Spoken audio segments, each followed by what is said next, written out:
Sud Radio, les clés d'une vie, Jacques Pessis. Sud Radio, les clés d'une vie, celle de mon invité.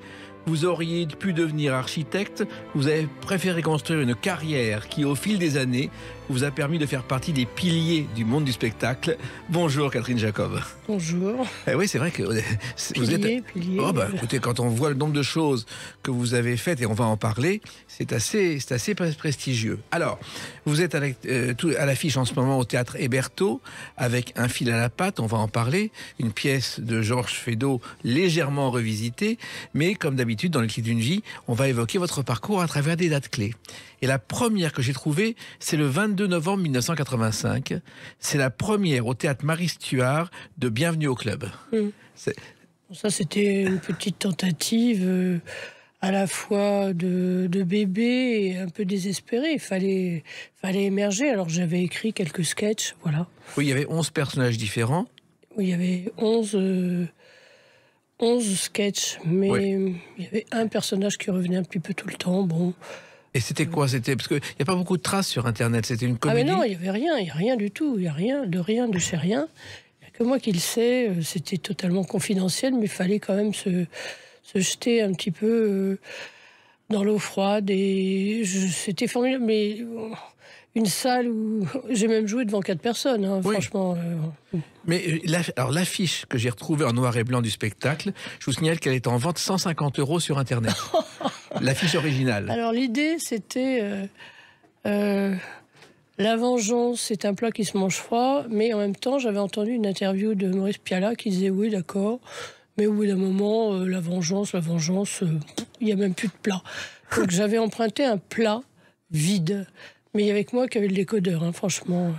Et c'était une époque où c'était radical. Je m'étais coupé les cheveux très courts, ce que j'ai plus jamais fait. Et c'était assez ténueux quand même comme démarche. Voilà. Oui. Et en même temps, ce spectacle, vous l'avez tourné pendant 1 an? Non, je l'ai joué un peu et je l'ai joué plus tard dans un endroit qui s'appelait La Fontaine d'Argent à Aix-en-Provence, où le directeur était venu me chercher. C'était microscopique. Je jouais dans une cave. La loge, c'était une petite tablette en plastique sur la porte de secours. Et j'avoue qu'un jour, moi, j'avais juste un petit fauteuil et je sens qu'on me pousse. Je suis sur scène. J'allonge les jambes et je sens qu'on me pousse. C'était un gars au premier rang qui avait envie d'étaler ses jambes sur scène. Un truc de fou, quoi. Enfin, voilà, bon, ça s'appelle faire ses classes, hein, c'est pas... Ouais. Et puis la mise en scène, c'était Rémi Chenille, qui avait été aussi prof au cours Florent. Et vous l'aviez connu là-bas, je suppose. Et il avait parmi ses élèves Vincent Lindon, Agnès Jaoui, Mylène Farmer, Isabelle Nanty. Et il avait mis aussi en scène le spectacle de Sylvie Joly. Oui, il faisait beaucoup de choses. Ouais. Voilà. Et Sylvie Joly, finalement, et vous étiez les 2 pionnières, parce que des femmes humoristes dans le seul en scène, il n'y en avait pas. Sylvie Joly, c'était quand même un petit peu au-dessus de moi. Moi, j'étais une petite vermicelle amoureuse des étoiles. Non, Sylvie, c'était déjà une star. Enfin. Oui, mais en même temps, il y avait Sylvie, il y avait vous qui débutiez, et il n'y avait pas autant de femmes qu'aujourd'hui. Non, mais moi, la démarche, c'était pas d'être une comique de service, si vous voulez. C'était d'émerger, de pousser mon cri, parce que ça faisait un petit peu de temps que je ramais. Voilà, et puis j'étais inspirée à l'époque, ça se faisait, de pousser son petit cri en faisant un spectacle, tout ça. J'avoue que j'aime pas vraiment l'exercice. Mais après, plus tard, on en parlera peut-être, moi j'ai fait un autre exercice extrêmement difficile, mais très gratifiant intellectuellement, qui était une pièce de Rémi Devos que j'ai fait au Théâtre de l'Œuvre en 2015. Là, ça s'appelle un monologue. Et c'est un texte extrêmement écrit. Et voilà, il n'y a pas... Moi, j'aime pas beaucoup le stand-up, ces machins-là. Non. J'aime bien les textes écrits. Et en même temps, Catherine Jacob, le théâtre, c'est votre passion depuis toujours. C'est-à-dire que ça s'appelle jouer à se faire peur au départ, hein. Et puis après, le vrai goût du travail, sinon bien fait, du moins précis, arrive. Et c'est ça. Moi, j'aime beaucoup la précision. On va en parler puisque... Bien sûr. Voilà. Alors surtout, c'est une famille. Vous venez d'une famille de médecins, donc très éloignée du monde du spectacle. Dentiste et orthodontiste, je crois. Et ça n'a rien à voir avec le spectacle. Non, mais je je remercie ma mère de m'avoir emmenée au théâtre assez tôt, hein, vers 8-9 ans. Elle voulait absolument un peu d'ouverture culturelle, donc il y a eu aussi des expositions, et l'appel du théâtre. Et mon père, pendant 1 an, nous a emmenés, c'était des petites transhumances comme ça, familiales, au cinéma le dimanche. Donc c'est très important. J'ai eu même droit au ciné-club. J'avais le droit de regarder le ciné-club du dimanche soir. Un miracle que je m'explique encore mal, parce qu'on était censé se coucher tôt, mais voilà, c'est très, très, très, très formateur. Alors ça se passe à Compiègne, où beaucoup de rois ont été sacrés. Napoléon a rencontré... Plutôt à Reims, hein, excusez-moi. Il y avait Compiègne, au départ vous êtes né à Compiègne. Moi je suis né à Paris. Oui. Et vous avez vécu à Compiègne et à Reims. Ouais, non, je n'ai pas vécu à Reims. J'ai vécu une dizaine d'années à Compiègne, ouais. Et après j'étais en pension à Paris, et puis après, vogue la galère à Paris. Oui, mais des rois, il y a eu quand même... plusieurs rois ont été sacrés à Compiègne.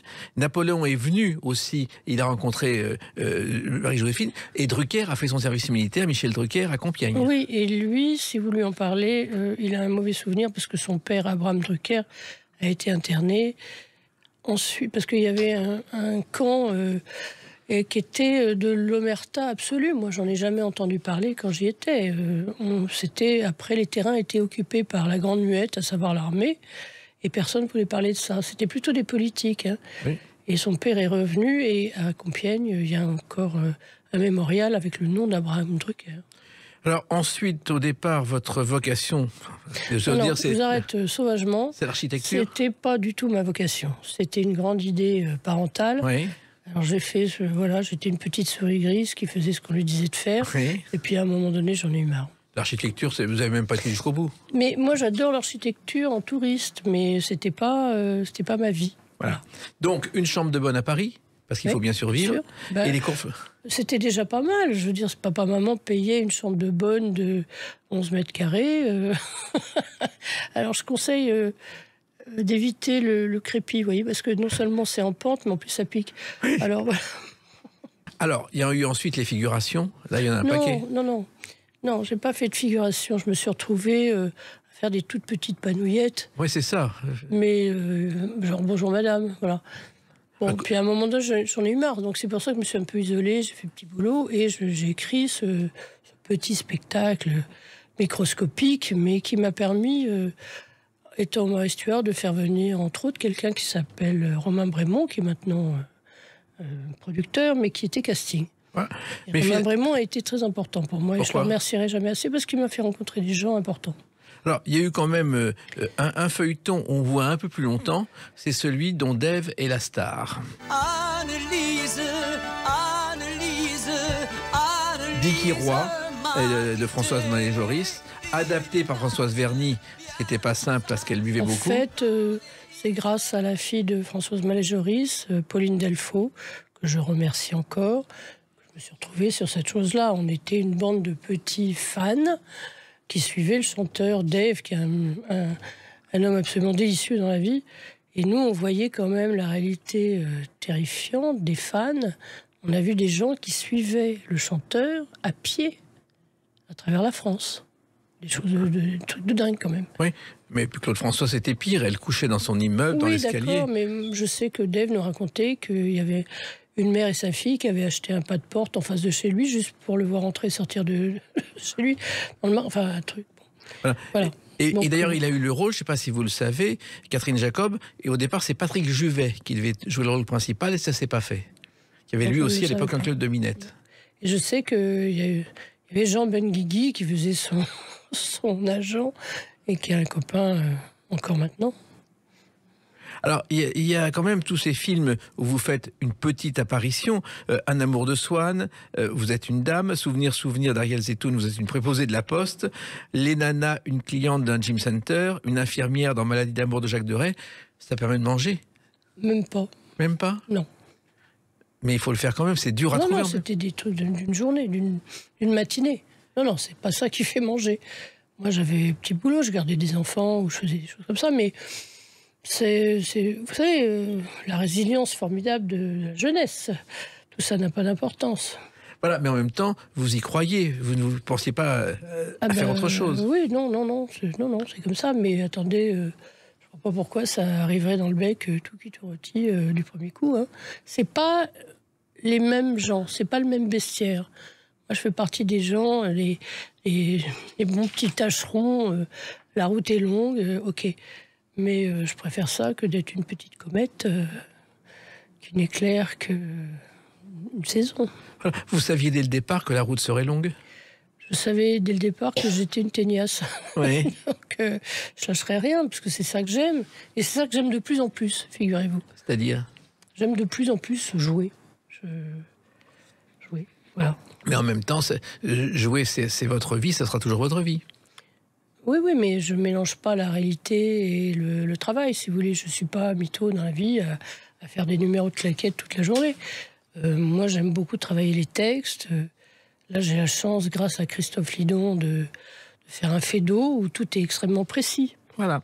On parlera du Feydeau et d'autres choses, mais dans quelques instants, on va évoquer une date importante pour vous, le 8 mai 1996. A tout de suite sur Sud Radio avec Catherine Jacob. Sud Radio, les clés d'une vie, Jacques Pessis. Sud Radio, les clés d'une vie, mon invité Catherine Jacob. Nous parlerons tout à l'heure d'un fil à la patte au théâtre Hébertot, un Feydeau revisité dont vous êtes la tête d'affiche. Une date importante pour vous, le 8 mai 1996, France 2 diffuse un téléfilm qui s'appelle Sur un air de Mambo, un téléfilm de Jean-Louis Bertuccelli. Bertuccelli, bon, il a obtenu le prix Jean Vigo, c'est un metteur en scène connu, mais ce film va valoir un trophée prestigieux à Shanghai. Oui, j'y étais pas. C'est lui qui m'a rapporté, je crois, une fleur de lotus en plastique. Et j'étais très triste d'apprendre sa mort. Vous savez, une petite anecdote sinistre, triste. Il était très fier de sa fille qui projetait un film et qui était, je crois, dans une salle près de la rue de la Gaîté. Enfin bon.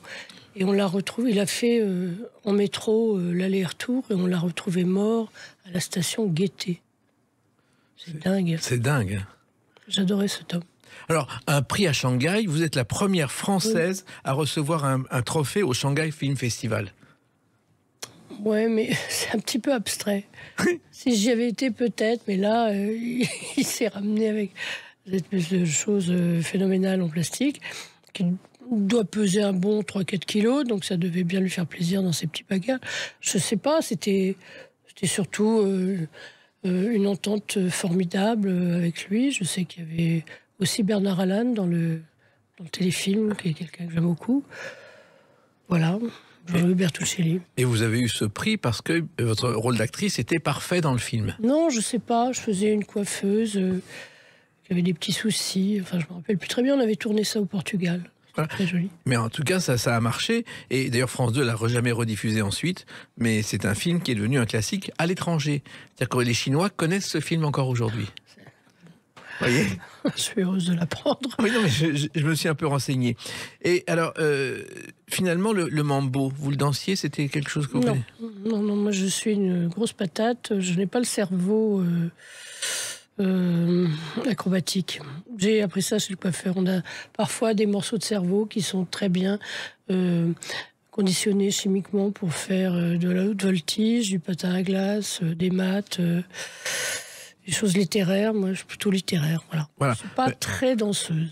Non, mais le mambo, finalement, pour l'histoire, c'est quand même Dario Moreno qui l'a lancé en France. Depuis mon appétit s'est insinué dans ma vie. Il trotte en moi le jour, me réveillant sur la nuit. Ok, mambo. Le mambo, pour votre culture personnelle, Catherine Jacob, ça vient de Cuba. C'est un style de danse populaire inventé dans les années 30 par un compositeur cubain qui s'appelait Arsenio Rodriguez. Et ensuite, le mambo a été célébré en France par Brigitte Bardot dans Et Dieu créa la femme et dans Voulez-vous danser avec moi. Ça, vous avez peut-être vu ces films. Oui, bien sûr. Mais, moi, je suis très fan de Brigitte Bardot. Et de l'actrice, et de l'extraordinaire engagement sur 50 ans, quoi. Vous savez qu'elle a arrêté le cinéma parce qu'un soir, elle tournait Colline aux chemises, elle voit une chèvre avec sa maîtresse. Elle voulait faire un méchoui le lendemain, oui. Et donc, elle a pris la chèvre et elle a dit j'arrête le cinéma. Et personne n'était prévenu. Non, mais je pense qu'elle en avait assez depuis longtemps. Oui. Alors, il y a un prix prestigieux aussi dont on parle peu, c'est que bon, vous avez eu le César avec, bien sûr, La vie d'un enfant tranquille, on ne va pas en parler, tout le monde le sait. En revanche, ce qu'on ne sait pas, c'est que vous avez eu 3 autres nominations au César. Quand on les a pas, on les a pas, mais, ouais, mais il y a eu 3 nominations. Bon, des nominations, ça fait plaisir, mais ça fait partie d'une dynamique. À partir du moment où vous êtes dans ce système-là, vous êtes nommé presque chaque fois que vous faites un truc, quoi. Puis après, ça s'arrête. Alors bon, rendez-vous au terminus, je sais pas quand. Voilà, moi j'ai eu un César de l'espoir féminin en 89. Alors peut-être que j'ai fait des progrès. Oui. Je sais pas. En tout cas, vous avez eu 3 fois la nomination au César de la meilleure actrice dans un second rôle. D'abord, il y a eu Tati Daniel, qui est un film quand même qui est devenu un classique. Et ce film, aujourd'hui, quand on voit une vieille dame un peu ronchon, on la surnomme Tati Daniel. Mmh. Et ça vous a marqué aussi, ce film ? Moi, je savais avant de le tourner, et c'est aussi grâce à Florence Quentin, la scénariste, que je risquais de connaître un cas comme ça dans ma vie. Oui. Mais ça a été moins méchant. Et puis Étienne Châtillez, c'est devenu presque un complice. Je crois qu'il vous a pris dans 4 films. Et surtout, c'est un fidèle lui aussi. Il vous a repéré dans La vie d'un enfant tranquille et vous a fait tourner ensuite dans Tati Daniel. C'est grâce à Romain Brémond, hein, je me répète. Oui, voilà. C'est lui. Et il y a eu Le bonheur dans le pré aussi. Oui, mais je fais une toute petite chose là-dedans. Alors, il y a aussi, justement, dans un film, une chanson qui est devenue un classique.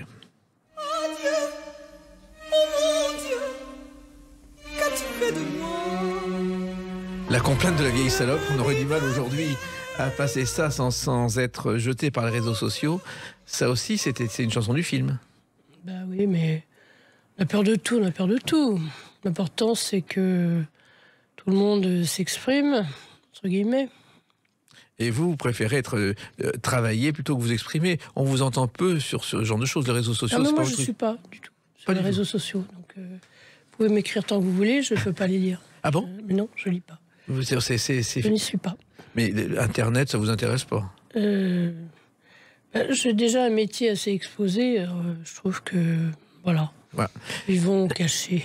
Exactement. Il y a un film aussi qui vous a valu une nomination, c'est Merci la vie, de Bertrand Blier. Ça, c'est un film important, plutôt. La rencontre avec Bertrand Blier, très importante, parce que on se retrouve quand même un petit peu dans le grand bain, là. Avec des gros mastars autour, voilà. Et entre autres, Depardieu, que je remercie encore, qui m'a proposé pour faire Mon père ce héros ensuite, grâce à lui. Voilà, le film de Gérard Lauzier.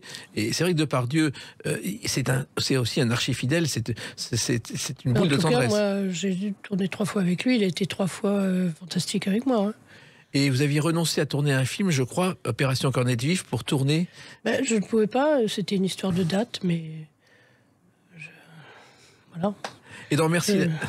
Merci quand même Jean-Marie Poiret, parce que j'ai vu une interview sur le câble où il parlait du tournage de Papy fait de la résistance et il parlait de sa relation à Jacqueline Maillan.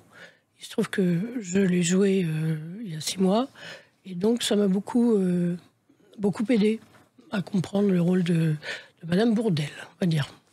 C'est vrai que Jacqueline Maillan était quelqu'un qui improvisait quand elle le voulait, en dehors du texte aussi. Ça, je sais pas, mais je sais que lui, il a resserré les boulons tout de suite. Hein. Oui. Voilà, il le dit et je sais qu'elle est ensuite allée le remercier parce qu'elle n'avait pas bien compris au début exactement ce qu'il voulait.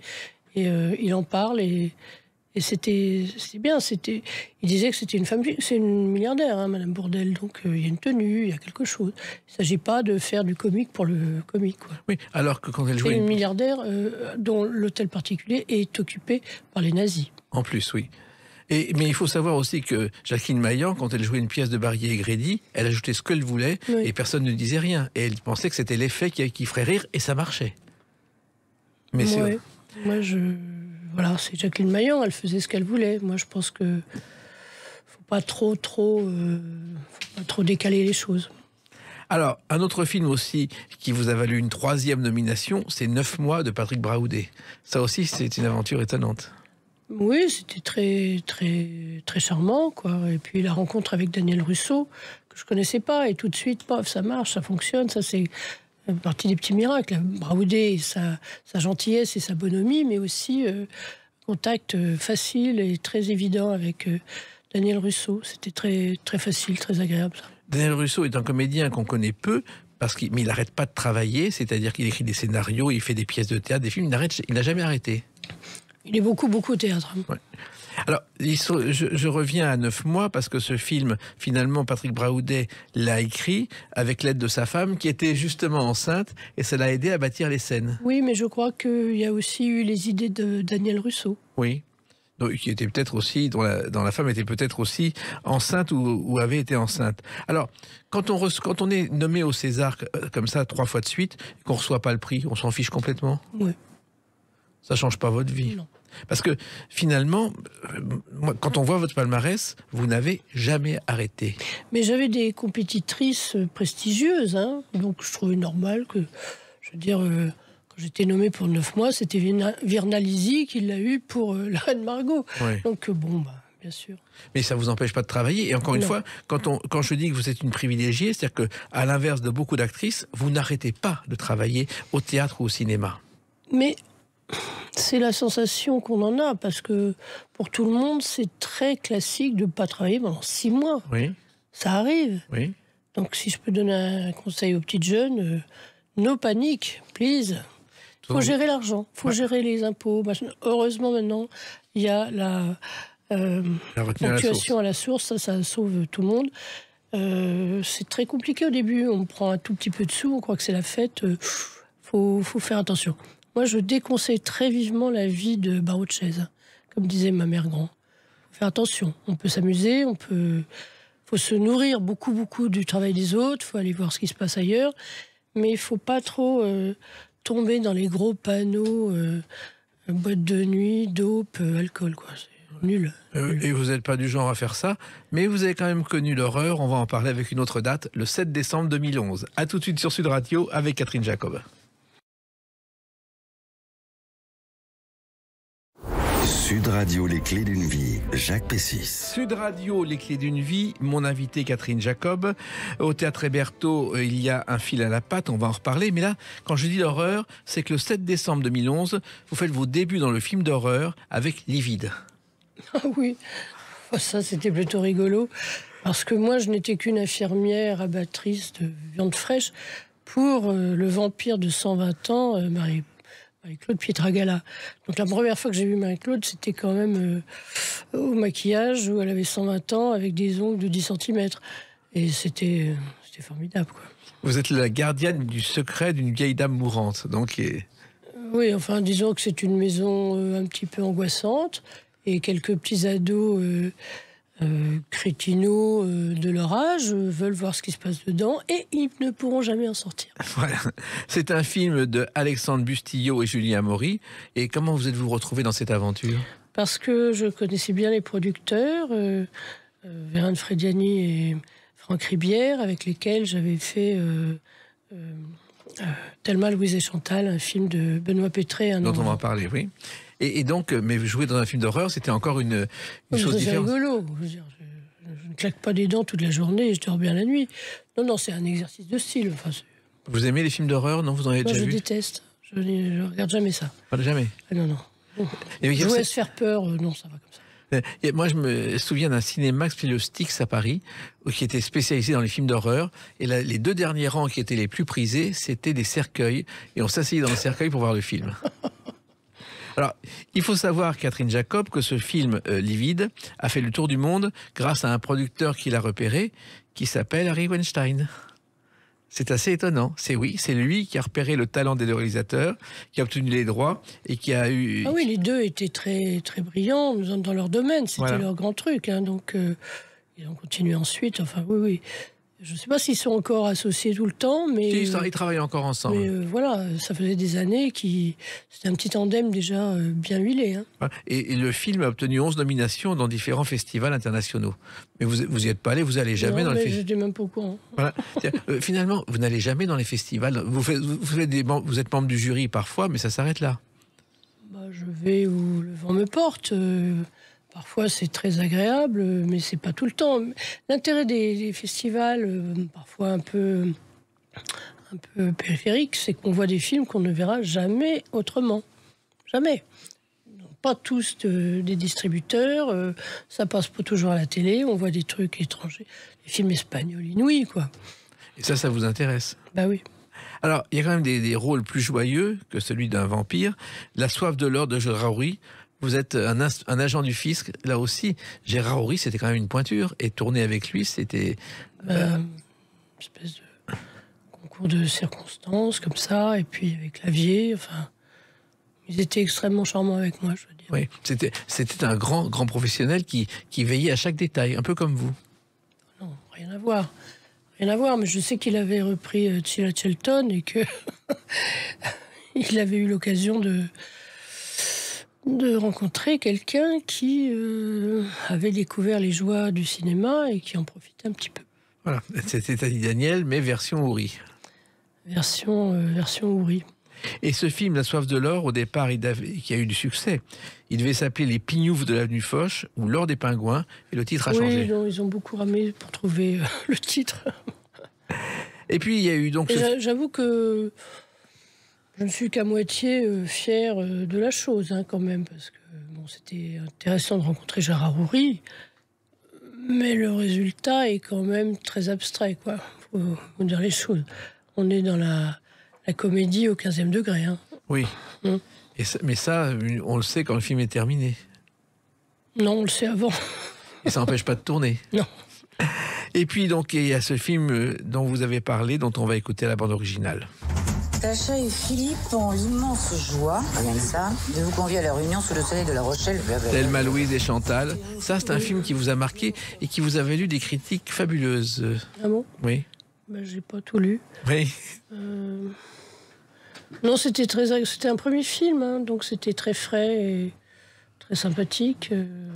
Avec Benoît Pétré, En fait, c'était un road movie qui n'a pas pu être vraiment réalisé en road movie. C'était pas si simple que ça. Pourquoi? Il y avait des petits problèmes techniques. Enfin, il y avait quand même Jane Birkin, Caroline Cellier et vous. Oui, il y a eu d'autres gens. Il y a Joséphine Demeaux aussi, oui. Une formidable actrice. Oui, mais le trio de tête, c'était vous. Et c'est vrai que travailler... Et je pense que moi, j'étais miscasse, parce que c'était l'histoire de deux femmes de 60 ans. C'était tourné en 2009. Hein. Oui. Et moi, j'étais la sœur de l'autre copine qui était morte. Donc, j'étais pas exactement dans le même truc. Donc, je sais pas. Mais... Bon, je sais pas. Quand vous êtes sur un tournage, vous restez sur votre rôle ou vous regardez un petit peu ce qui se passe autour, les scènes autour, pas du tout? Ah bah oui, quand même, oui. Oui. Parce qu'il y a des comédiens qui arrivent, qui repartent, qui ne regardent pas le reste. Là, non, on était tellement en extérieur qu'on était assez confrontés à une ambiance collégiale, on va dire. Hein. Et Thelma et Louise, le film, vous l'aviez vu ou non? Ah bah, je l'ai vu à peu près 18 fois. Ah bon? Bah oui. Pourquoi? En grand classique, de toute façon, on le voit tous les ans. Hein. Si vous l'avez raté, c'est que vous vivez vraiment dans une grotte. Voilà. Mais les films, vous les voyez au cinéma, à la télévision? En ce moment, je les vois chez moi, donc j'ai une grande télé, mais le Covid n'a pas aidé vraiment, mais en fait, on finit par voir tout, quoi, quand même. Et le confinement, justement, vous l'avez vécu comment? Moi, je l'ai vécu très bien. J'avoue, je suis désolée de le dire, j'ai été très disciplinée. J'ai la chance d'avoir un petit balcon, donc j'ai bouquiné beaucoup sur ma petite chaise au soleil. Mais j'ai fait très très attention. Hein. Mais autour de moi, j'ai eu quand même quelques chagrins.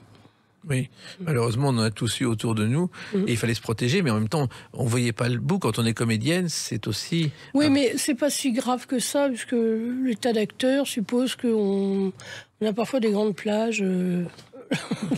de sable chaud, si vous voulez. On a des moments où il ne faut pas paniquer. Vraiment, je dis ça pour les petites jeunes. Si d'un seul coup, vous n'avez pas de travail pendant un petit moment, c'est pas grave. Et puis, j'en reviens justement à Thelma, Louise et Chantal.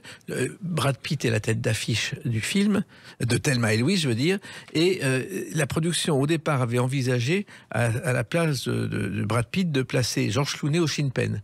Et ça a été pratiquement tiré au sort, et c'est Brad Pitt qui a eu le rôle. Je crois qu'il était plus jeune, surtout. Oui, plus jeune, et puis là... Et je précise que là, dans la pièce que nous jouons, le fil à la patte, le rôle principal, voix d'Anguin, c'est Jean-Pierre Michael, qui, lui, est la voix de Brad Pitt. Exactement.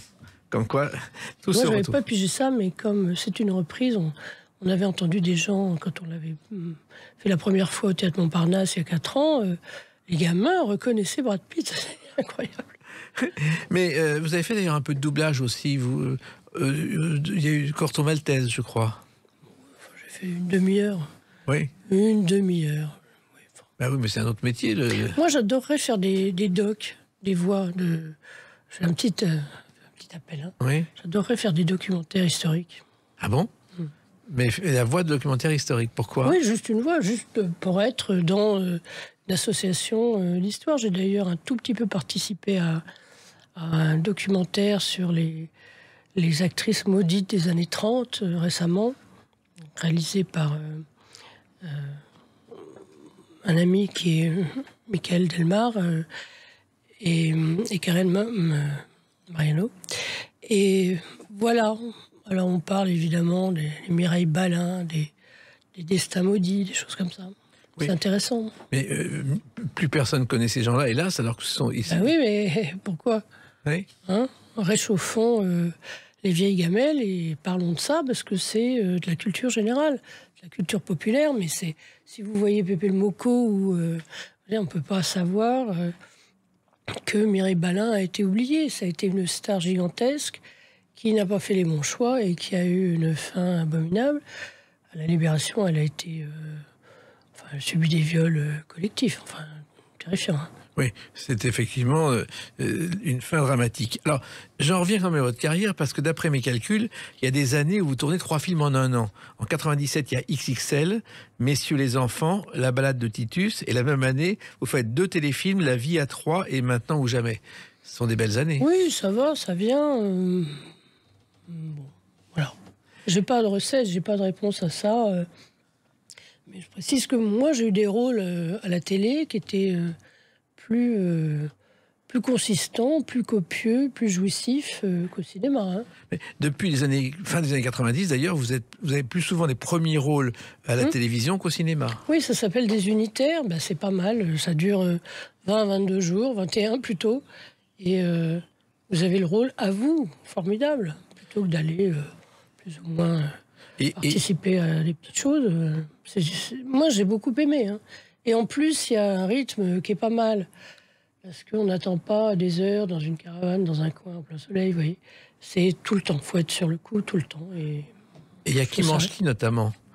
Alors, Qui mange qui, c'est une idée que j'ai eue, mais grâce à Laurence Bachmann, qui était productrice à l'époque, et qui d'ailleurs est à la tête d'une association formidable qui s'appelle Plus de femmes dans les médias, PFDM, où il y a des femmes exceptionnelles qui ont rejoint cette association.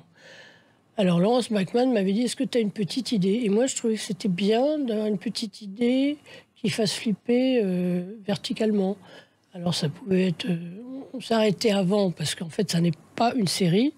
On en a fait 3 en 8 ans. Mais j'étais une inspectrice de l'hygiène qui venait débouler dans des restaurants, des trucs comme ça. Ou ailleurs, où ça pouvait être des cantines, ça, voilà. Et je me disais, et si on arrivait dans les crèches, là...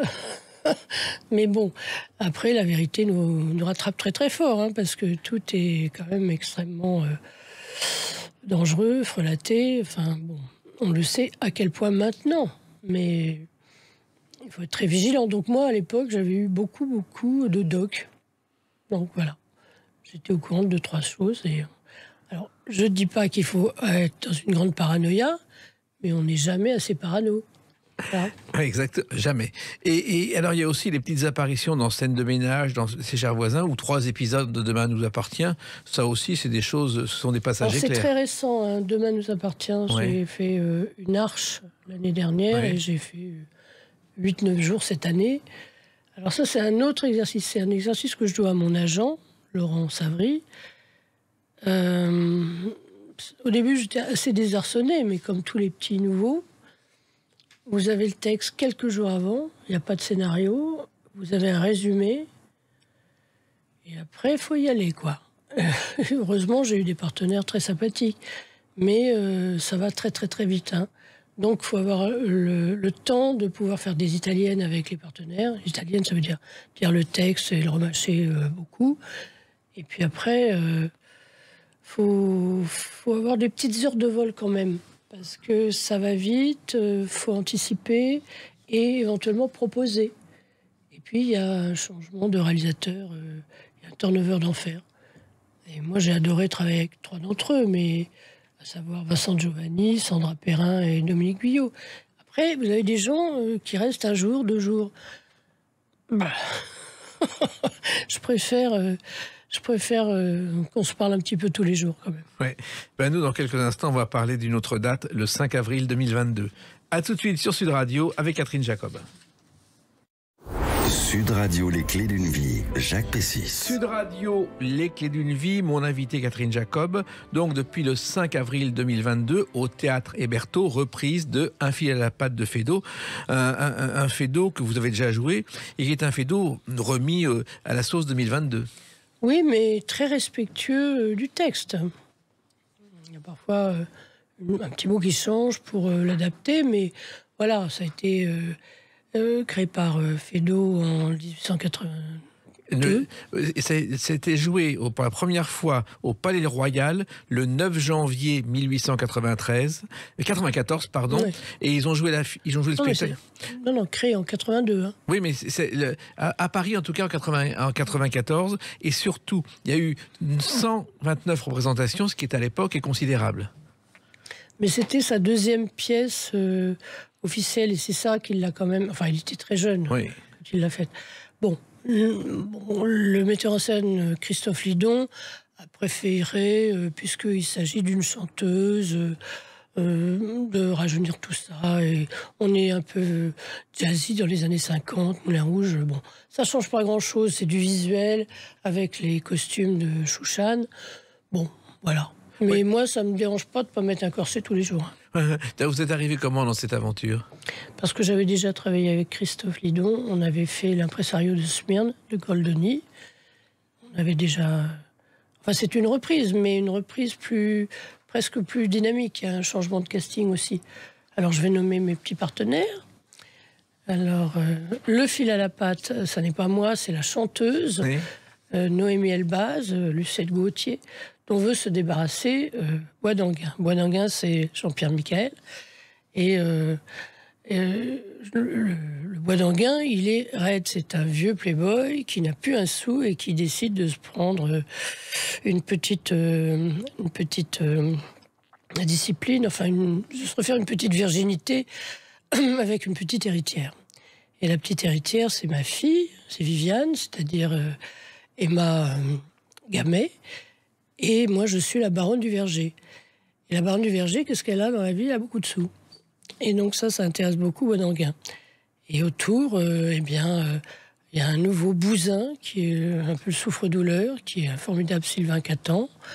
Il y a les amis de Lucette Gauthier, à savoir Geneviève, c'est Stéphane Cotin, qui fait aussi toute la vidéo. Il y a Fontanet, qui est l'homme... qui a des problèmes de chaussettes, entre autres, qui est Patrick Chériguez. Il y a Geoffrey Bourdonnais qui fait les 3 larbins, suivant les 3 actes. J'en oublie un. Non, je crois qu'on est bon d'après mon calcul. Alors, il faut savoir aussi que Christophe Lidon, c'est quelqu'un qui a mis en scène aussi bien Racine que d'autres choses, des classiques, avec une compagnie qu'il a créée voici 31 ans. Mais là, il a carrément joué le jeu du Paris glamour des années 50. Oui, là, c'est son point de vue. Vous savez, c'est aussi un homme très actif. Il dirige le CADO à Orléans, le CADO. Donc, il est directeur d'une grosse machinerie où il reçoit des pièces qui ont marché ou des créations. Il fait lui-même sa création personnelle tous les ans. Donc, nous, on a déjà joué au CADO, on a déjà fait une tournée. Bon, après, il a d'autres projets. Il faut qu'il fasse sa saison tous les ans. Bien sûr. Et ça n'a pas été si facile que ça avec le Covid. Hein. Oh, je confirme. Et alors, vous, c'est quand même une pièce rythmée. C'est un travail tout à fait différent de ce que vous pouvez faire d'habitude. Le rythme est beaucoup plus fort, non? Pourquoi pas par rapport à d'habitude? On veut dire que c'est une pièce où chaque mot est à sa place. Mais tout le temps, c'est toujours obligé d'être... Que ce soit DNA, où ça va à fond la caisse, où il faut être préparé. Ou là, où, bon, évidemment, tout est millimétré, mais bon, c'est pas si compliqué, vous savez. Hein.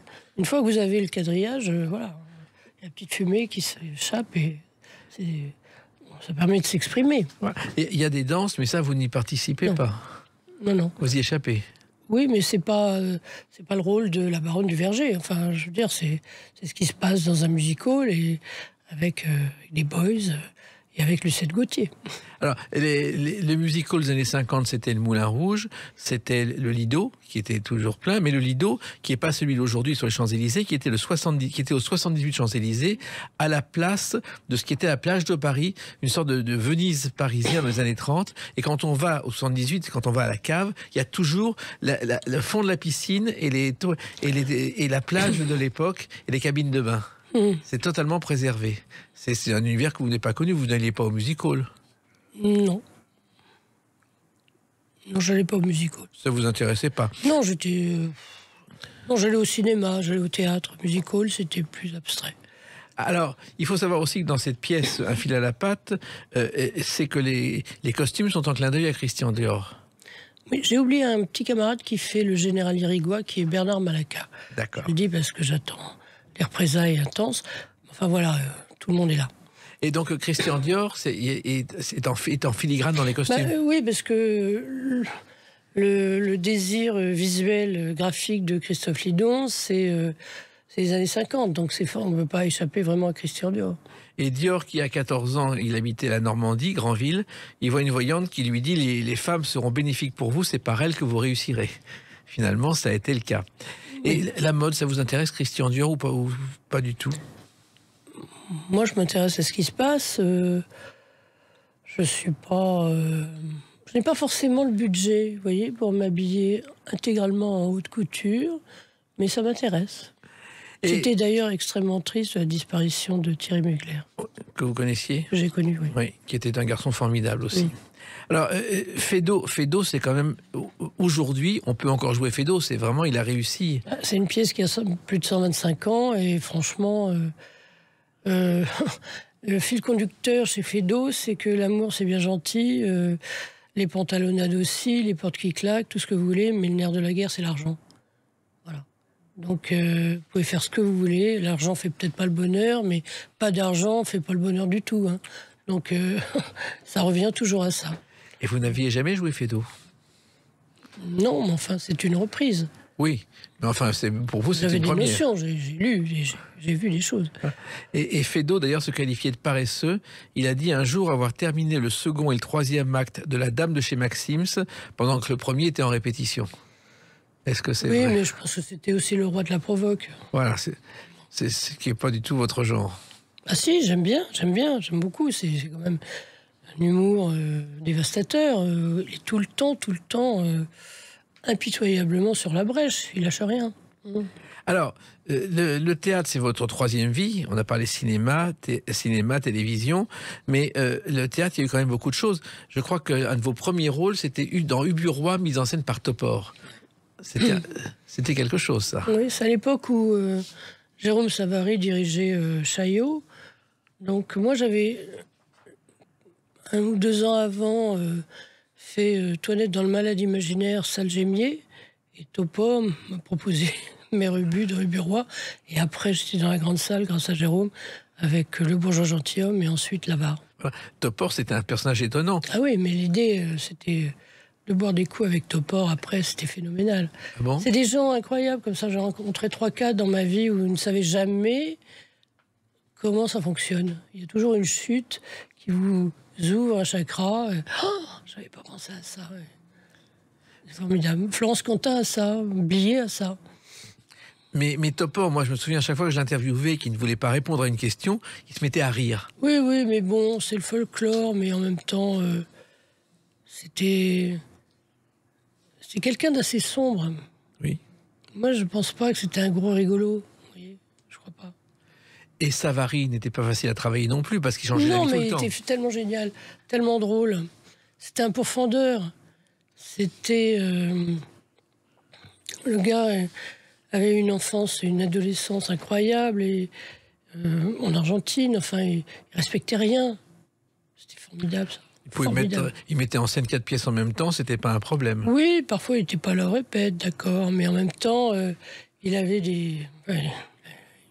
il était très critiqué, mais il y avait une fulgurance, cet homme-là, toujours. Mais la répétition commençait, vous ne saviez pas comment elle allait se terminer, il pouvait changer plein de choses. Ça. Non, c'était assez cadré, il y avait un assistant, tout ça, mais bon, lui annonçait le texte avec des acteurs qui étaient encore un peu endormis, ça le gonflait. Donc lui, il arrivait à la fin, et vas-y chouchou, fais-moi rire. Bon, c'était formidable. Il appelait tout le monde chouchou d'ailleurs. Ouais. Et d'ailleurs, il avait fait un truc, un jour il m'a expliqué, je vais mettre en scène Lily on Ice parce que sur la glace, je peux garder mon whisky glacé. Oui, alors nous on a fait ensemble Bourgeois Gentilhomme, et lui il avait peur de s'emmerder, donc il avait demandé à la déco, à court, il avait sa pompe à bière. Et moi je me suis dit, bon, je suis un peu chez Savary, je peux y aller. Et je pense que Mme Jourdain a le ras-le-bol de M. Jourdain. Très, très, très fort. On pense aussi que peut-être ces gens se mariaient entre eux, entre guildes. Ce sont des tapissiers, ce sont des marchands de draps. Et donc, moi, j'avais demandé à me faire installer un petit bar à Court. Je la jouais un peu sous Hélène, quoi. Voilà. Et puis, il y a une chose étonnante, c'est que vous avez joué Le Voyageur sans bagage de Jean Anouilh, mise en scène par sa petite fille, Gwendoline Amont. Gwendoline Amont, avec aussi Alain Fromager. Voilà. Ça aussi, être mis en scène par la petite fille de l'auteur. Parce qu'elle en parle beaucoup, beaucoup. Hein. Voilà. C'était une belle aventure. Oui, mais une aventure parce qu'elle respectait son grand-père. Voyageur sans bagage, c'est un truc phénoménal. C'est-à-dire que c'est un amnésique que personne n'a demandé des années après la guerre de 14. Et d'un seul coup, ils se sont aperçus qu'avec les aides, je sais pas quoi, les petites cassettes comme ça qui se fait au bout d'un certain temps, le gars était blindé. Mais personne venait le réclamer. Et puis d'un seul coup, c'est monté au cerveau de quelques associations et il y a eu un défilé de gens qui se prévalaient d'une lignée familiale, alors qu'après tout, ils pouvaient choisir ce qu'ils voulaient. J'avais compris ça. Et puis, il y a une pièce qui débute le 3 novembre 2015, un monologue. Oui. Ça, c'est une pièce de Rémi DeVos, qui est un ami et avec lequel j'espère refaire quelque chose un jour. Alors ça, c'est un monologue d'1h15. Moi, je faisais 1h10, donc il m'engueulait tous les jours. Il faut que tu fasses des temps et tout. Et c'était, je crois que c'est la chose la plus difficile que j'ai faite de ma vie. Et puis... Un monologue comme ça, écrit, très dur, où l'absolue discipline est de ne pas s'abonner, de ne pas hésiter, de machin. Donc c'est une grosse technique, ça. Et c'est la terreur de ma vie, mais je l'ai fait. Et puis 8 jours plus tard...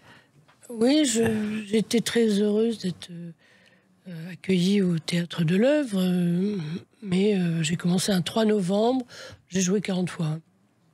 Et le 13 novembre 2015, paf, Bataclan.